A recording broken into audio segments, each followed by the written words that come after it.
Hello everyone, સ્વાગત છે તમારું ચેનલમાં। બટેકાનું શાક તો તમે બહુ વાર બનાવ્યું હોય છે, પણ આજે આપણે બટેકાની ચિપ્સનું શાક બનાવવાના છીએ।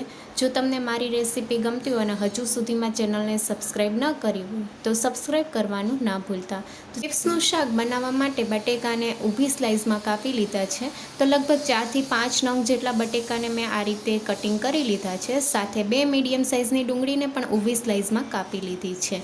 ડુંગળી તમે ન ખાતા હોય તો સ્કીપ કરી શકો છો। 1 ટમેટાને ઝીણા ટુકડામાં કાપી લીધા છે। 4 થી 5 લીમડાના પાન સાથે 1 લીલા મરચાંને ઝીણું કાપીને લીધું છે। આદુનું છીણ અને 8 થી 10 લસણની કળીને બારીક કાપી લીધું છે। હવે વઘાર કરવા માટે આપણે પેનમાં 3 મોટી ચમચી જેટલું તેલ ઉમેરશું। તેલ ગરમ થાય એટલે અડધી ચમચી રાઈના દાણા સાથે અડધી ચમચી આખું જીરું અને ચપટી હિંગ ઉમેરશું। વઘારને સાતળી લઈશું। જીરું અને રાઈ કકડી જાય ત્યાં સુધી થવા દઈશું। તો રાઈ જીરું કકડી ગયા છે। હવે મીઠા લીમડાના પાન ઉમેરશું। ગેસની ફ્લેમ ધીમી રાખવાની છે। સાથે 1 લીલા મરચાંને ઝીણું કાપીને ઉમેરશું અને લસણને બારીક કાપીને ઉમેર્યું છે। આદુનું છીણ ઉમેરીને સાતળી લઈશું। લસણનો કાચો સ્વાદ વહી જાય ત્યાં સુધી આપણે સાતળી લઈશું।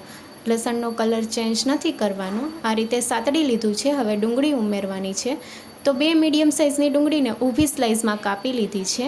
ડુંગળીનો હલકો કલર ચેન્જ થાય ત્યાં સુધી થવા દઈશું। 2 મિનિટ જેવું થઈ ગયું છે અને ડુંગળી આ રીતે તમે જોઈ શકો છો લેયર છૂટા પડવા લાગ્યા છે અને કલર પણ ચેન્જ થઈ ગયો છે। તો હવે 1 મીડિયમ સાઇઝનું ટમેટું ઉમેરશું। સાથે બટેકાની ચિપ્સ જે કટિંગ કરીને રાખી છે તે ઉમેરશું। બટેકાને અગાઉથી કટ કરીને રાખશો તો બટેકા કાળા પડી જાય છે, એટલા માટે વોશ કરી લેવાના અને પછી ગળણીમાં રાખી દેવાના, જેથી બધું જ પાણી અલગ થઈ જશે અને પછી તમારે ઉમેરવાના। બટેકામાં પાણીનો ભાગ ન હોવો જોઈએ। હવે મિક્સ કરી લઈશું અને હવે આપણે ઢાંકણ ઢાંકીને 2 થી 3 મિનિટ માટે થવા દઈશું। તો અત્યારે આપણે કંઈ મસાલા નથી ઉમેર્યા। હવે 2 થી 3 મિનિટ જેવું થઈ ગયું છે। ઢાંકણ ખોલી લઈશું ને મિક્સ કરી લઈશું। તો બટેકાની ચિપ્સ આપણે 2 મિનિટ માટે કરી લીધી છે કૂક। હવે સ્વાદ પ્રમાણે મીઠું અને અડધી ચમચી હળદર પાવડર ઉમેરીને મિક્સ કરી લઈશું અને હવે આપણે ફરી પાછું 2 થી 3 મિનિટ માટે થવા દઈશું। તો ટોટલ આપણે 5 મિનિટ માટે થવા દેવાની છે અને પછી આપણે ચેક કરવાનું છે। તો આ રીતે હળદર અને મીઠું અત્યારે ઉમેર્યું છે। હવે ફરી પાછું આપણે ઢાંકણ લગાવીને 3 મિનિટ માટે થવા દઈશું। બટેકાની ચિપ્સને આપણે ધીમા ગેસ ઉપર થવા દઈશું અને 3 મિનિટ જેવું થઈ ગયું છે। ઢાંકણ ખોલી લઈશું અને બટેકાની ચિપ્સને આપણે ચેક કરી લઈશું। તો પહેલાં 2 મિનિટ અને પછી 3 મિનિટ, ટોટલ 5 મિનિટ આપણે કૂક થવા દીધી છે। હવે ચિપ્સને આપણે 2 ભાગ કરીને જોઈ લઈશું તો સહેલાઈથી ભાંગી જાય છે। બટેકાની ચિપ્સ કૂક થઈ ગઈ છે।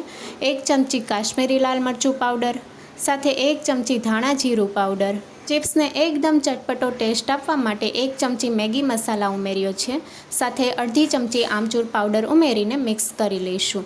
જો તમારે મેગી મસાલા ન ઉમેરવો હોય તો તમે સ્કીપ પણ કરી શકો છો અને ખાલી આમચૂર પાવડર ઉમેરીને પણ બનાવી શકો છો। તો ચિપ્સનું શાક તૈયાર છે। ઉપરથી કોથમીરના પાન ઉમેરીને મિક્સ કરી લઈશું। તો તમે જોઈ શકો છો એકદમ છૂટી છૂટી ચિપ્સ તૈયાર થઈ છે। ગેસની ફ્લેમ બંધ કરી દઈશું અને સર્વિંગ પ્લેટમાં ચિપ્સને સર્વ કરીશું। દાળ ભાત કે એવું બનાવ્યું હોય ત્યારે તમે આ રીતે સૂકું શાક તમે સર્વ કરી શકો છો। જો તમને રેસીપી ગમી હોય તો ચેનલને લાઇક, શેર અને સબસ્ક્રાઈબ કરો। Thank you for watching.